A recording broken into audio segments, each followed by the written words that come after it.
Hey, Star, can I get your opinion on something? Should I get the shirt that says Got Carrot? Or should I get the shirt with the Zeta Gundam on it with the Mark II RX-178 with Lieutenant Emma? It's got the AU paint job. Star? Star? Star! What? Yes. Pizza, no mushrooms, no olives. You know me. What?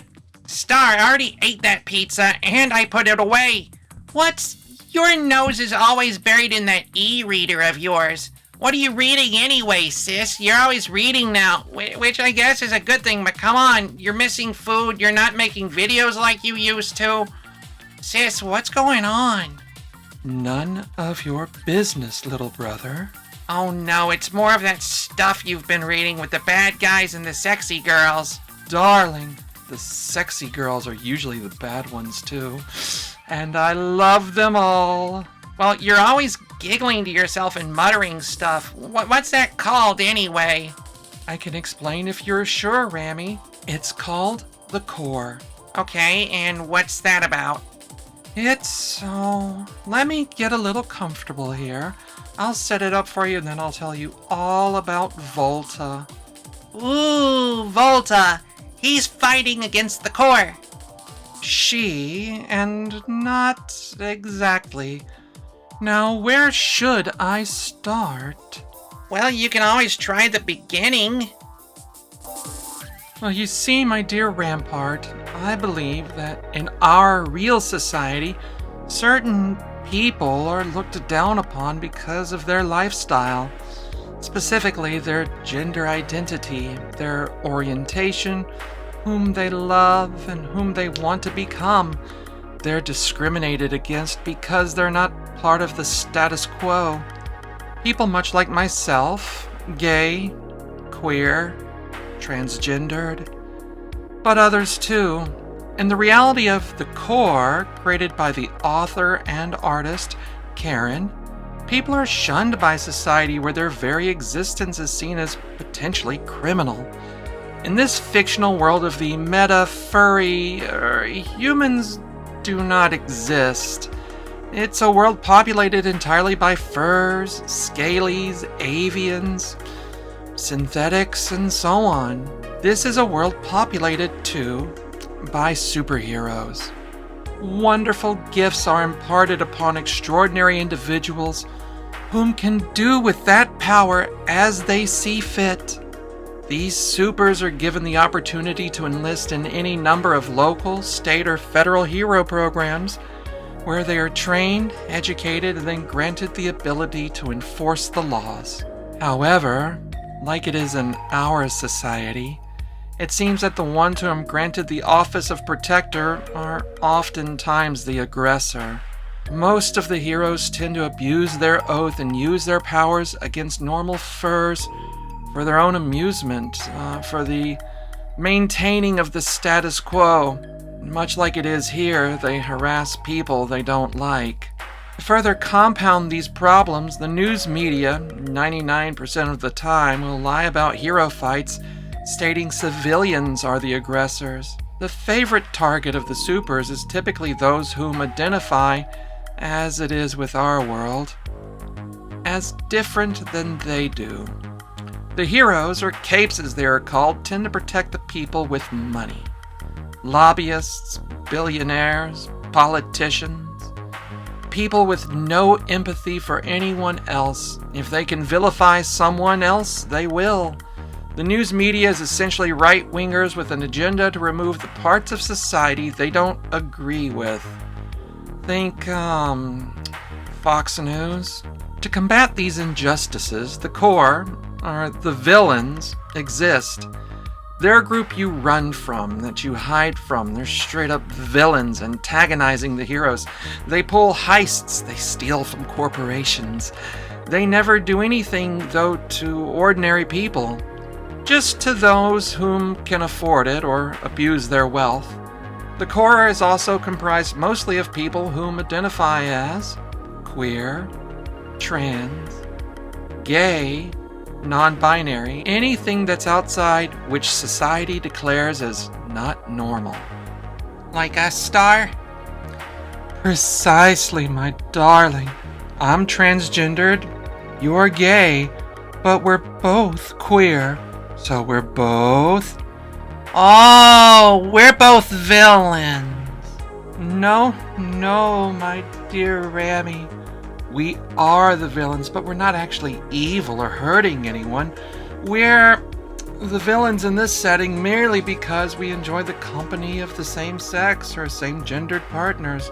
Or, like myself, I don't identify with my biological configuration that I was born with. Allow me to quote someone. Those who succeed in fighting against the system are, naturally, branded as villains. The Corps simply decided to lean into it hard. And that's from Vixie Foxpaw Moond. What did Miss Vixie mean, lean into it hard? I believe they meant that if you're going to be given a title, you might as well wear it like a badge of honor or something, my darling. So they embrace that title of villain and it seeps into every fiber of their being. It's how they do their hair, how they dress. They even have emblems and mind control. Wait, is that swirly thing you've been wearing on your vest? That little swirly thing. So they're also like hitting on each other and being mean all the time? Wait a second, mind control? I thought you said they weren't really bad guys. Mind control, that sounds dangerous. Well, yes, like Evangelion and their fig leaf. Or really, choose any big-time organization, you get cool logos and such. I made myself a few things based on published designs. And yes, my darling, mind control. But it's not really, think of it as mental digital assistant. And the visors the team wears is a control AI named Rose, whom, with their consent, helps them understand their feelings and acts much like a hyper-helpful Siri, but can operate only on their wants or wishes. There are, of course, examples where she can be weaponized, but she never really does hurt anyone. She can text, read health, give information updates instantly. She's always connected and is here to help. Some members of the Corps might even wear a uniform or a helix on their shirt or jacket, like I do. Some might wear skin-tight latex. Some might wear nothing at all, but almost every one of them sports a pair of RCGs. The visor. Now let me get this straight, Star. These people live in their evil lair and they just beat up on each other all day long with their powers? Absolutely not. They're quite supportive of each other. It's a support network. They're queer, Rami, not dicks. And not everyone gets a superpower. Some do, some don't. Some of the villains are synthetic life forms that inhabit synthetic bodies. Some are victims of their own genius or chemical spills.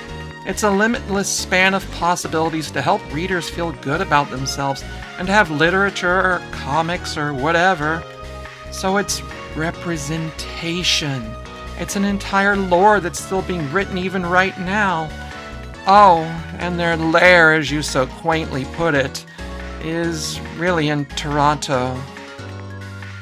So they're all bad guys, but they're really good guys, and they fight good guys who are really bad guys, and they're all Canadian? Is there someone in charge? Well, yes. The simplest answer is her name is Karen. It's a very complicated answer. I just don't have the spoons right now to use to explain, my darling brother. And the main story of the Corps exists in Canada because, from, well, my understanding, many of the people whom started it are Canadian. Okay, so what's the book called? I kind of want to read it. It sounds fun. Oh, darling, like I said, there's a lot of media out there waiting to be had. So many wonderful writers and artists that exist within this one space. It's the representation we desperately need, and the representation that traditional sources of media are simply not providing us. This particular entry that I'm looking at is called Induction, and it's written by Syntax Takes. This story takes place around 2019 in the state of Texas. You see, in this book, the reader meets Volta, a 19-year-old red wolf. She's training to be a hero in the TPA, the Texas Protectorate Authority. Now here's where I want to issue a content warning for our viewers, as this is where spoilers are going to happen. So if you don't want the book spoiled, go ahead and click off of the video. I've linked the story below in the description so that you can enjoy a whole new realm of fun literature without it being ruined for you. Should you decide to proceed beyond this point, I will be dealing with some trigger content such as gender dysphoria, dead naming, shame, guilt. Are you ready? Okay, let's continue. Volta is training to become a hero in the TPA, or like I said, the Texas Protectorate Authority. Her power is being able to manipulate electrical fields and produce electricity. However, she's unskilled at this, is in a school for heroes learning to control their abilities. One of the figures that we also meet is named Tullus. He's a disciplinarian, formerly known as the hero named Golden Gavel. Gavel was known for hurting or killing the supervillains that they encountered over the course of their career. In school, however, Volta has to use her dead name due to reasons. She told her family once that she wanted to be a girl. Her family did not take that well and responded to her with the threat of conversion therapy so as to fix their son.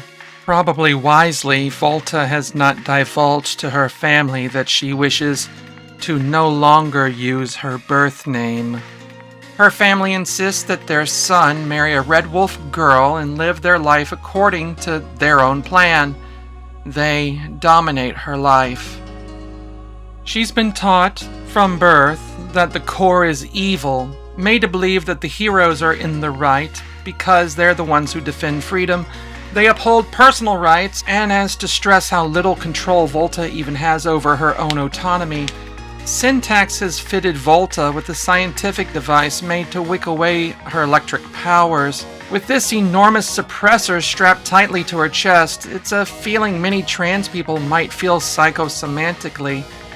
It constantly drains away her energy, but also horrifically makes her impotent as a hero, unless she's being tested by the TPA as a viable weapon. Their goal is to turn Volta into a weapon that they control, and as a tool for state-sanctioned violence and propaganda. Volta, though, wants to be herself. However, due to repressed thoughts, the idea of being transgendered is a foreign concept to her. She knows that her body isn't right, but cannot take the concept of the idea of doing anything about it. The dampener she wears constantly tugs at her chest. It's an allegory to the pressure trans people might feel all the time while in the closet. But it's also another allegory to how trans people might feel about their chest. Some people want breasts, and some do not want their breast. Symbolism here is key. And this is where Syntax as a writer shines. She has created a sympathetic character that trans people can identify with. Volta is powerless to change the world around herself due to social structure. Volta picked out her new name because it fit her. It felt right. That is a moment many trans people experience in unison. The joy of their preferred name. Volta wants to just do the right thing because her heart is not corrupted. She knows something's different, she just doesn't have the tools to express herself correctly. This is a shared experience within many of the trans community. We also quickly meet Carmen, a cat working as an analyst for the TPA. She's also a villain of the Corps that is on a soft recruiting effort, looking for potential allies and gathering information vital to the mission of the Corps: world domination. I thought you said they were the good guys, sis. They are. You see, the Corps mission is to free the world of the shackles of bigotry, religious ideology, but most importantly, empower the individual to perform to the best in every circumstance. Their ideology falls out of line with fascist political governments. Media outlets tell everyone how awful the bad guys are and how great the good guys are, and basically, the good guys are maintaining the status quo. But let's get back to the Volts. Carmen recognizes that there is something in Volta and that makes her take interest in her. She talks with Volta, unlike anyone at the school. She asks questions and she cares about the individual.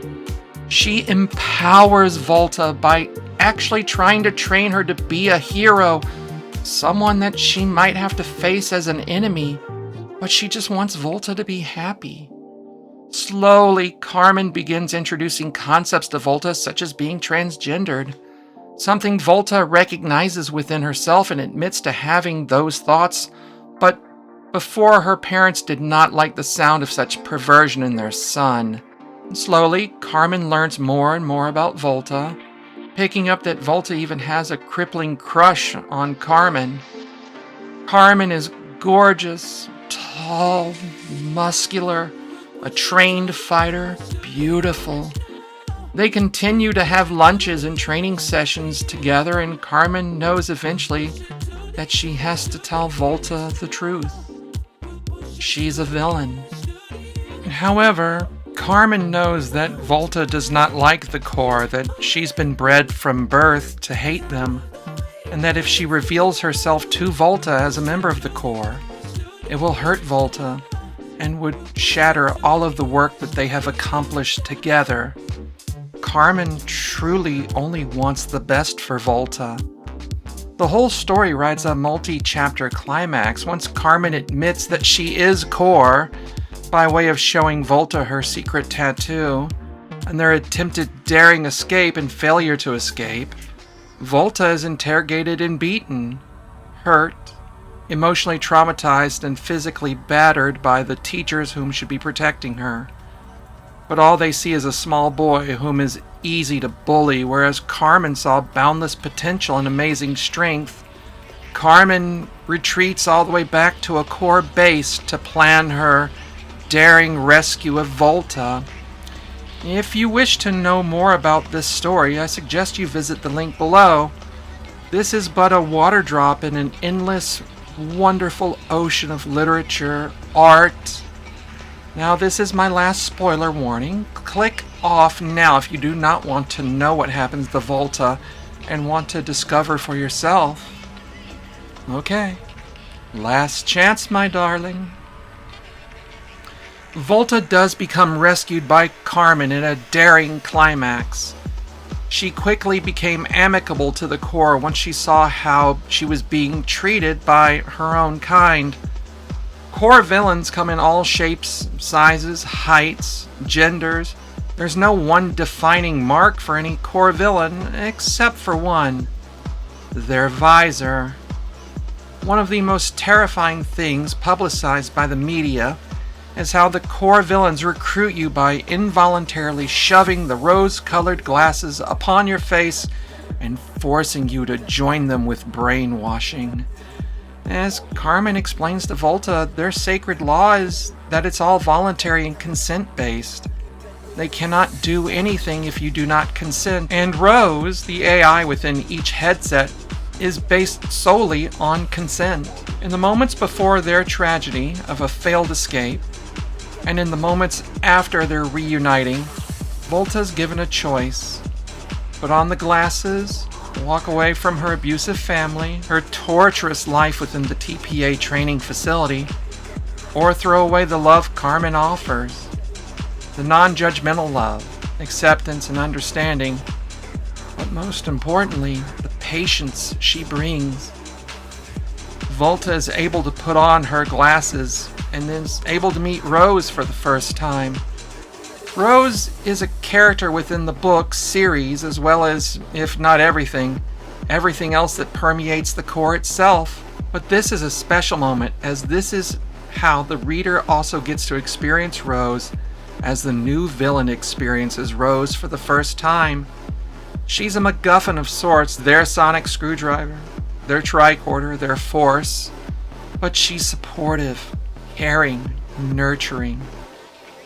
Soon Volta goes from small and diminutive to towering, muscular supervillain. I don't want to give away everything, but there are some things you simply must just do for yourself. Karen, the original creator of the Corps, has given readers, artists, musicians and so many more, a world in which LGBTQIA+ furs can thrive in. We have representation. Our gender identity is ours and it's celebrated. It's what you need it to be. A supportive queer space. A fictional world to explore. Sexy people doing sexy things. But most importantly, it's our space, and it's one that is there for all of us to discover. What Dear Syntax has done is carefully craft a character that is suitable to the entire transgender experience, not just male to female, but non-binary and female to male. While Volta is male to female trans, this narrative can easily be mentally adapted to however the reader identifies. And, most importantly, are supporting characters that provide representation that our community is desperate for and that the retail booksellers just cannot provide due to social norms. She is also but one of many fantastic writers within the Corps, but there are also artists, musicians, cosplayers like myself, and there are those whom enjoy reading and simply being part of it in their head. They all bring something to the group and make it stronger just by being there and offering support to one another. And that's the most wonderful thing. You don't have to contribute to the lore to be important. Just you being you, your true and unabashed self. Ooh, Miss Syntax sounds amazing. She is, my darling, someone whom came highly recommended to us when we started our journey alongside Volta. Wow, sis, that explains a lot. And I can just read it? Is there like a password or anything, or where do I have to go to buy it? Buy? No, my darling. We're villains. We're terrible super criminals, my dear. It's free to read. Do you consent to being sent a link? Yeah, please, Telegram works best for me. In Star? Yes, my brother? Where can I get a pair of those glasses? They're kind of cool. Later, my dear brother. Later. Maybe we'll see how you feel after you've met dear Volta. If you enjoyed this video, we ask that you please give us a like and a subscribe by clicking on the button down below. Furthermore, if you'd like to explore the world of the Corps through the literature, please find the link in the comments section below, but also consider the entirety of the Corps is held within comics like Surface Rupture, sold online through furplanet.com, link down below. You may also search Twitter or social media with hashtag KORPS Corps to find artists, performers, and musicians who might meet your devious needs. This video also wishes to voice our support for JAMIEvx, an online event August 29th through September 1st, aimed at bringing the villainous Corps and filthy Corps supporters together for a weekend of quality online entertainment. All events are offered online and will include panel discussions, musicians, artists, as well as a charity auction to benefit TENT, Transgender Education Network of Texas. It's a BIPOC trans-led education and advocacy group in Texas.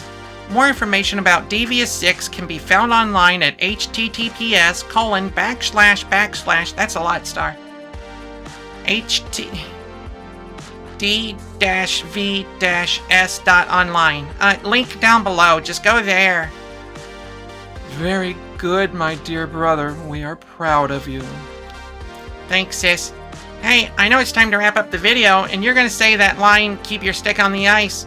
But you've been saying that for a long time. I kinda had an idea for you to close your video since, you're basically different now. You're not who you used to be. And what would you recommend, my darling? We still love hockey. I have an idea. Come here. Let me whisper it to you.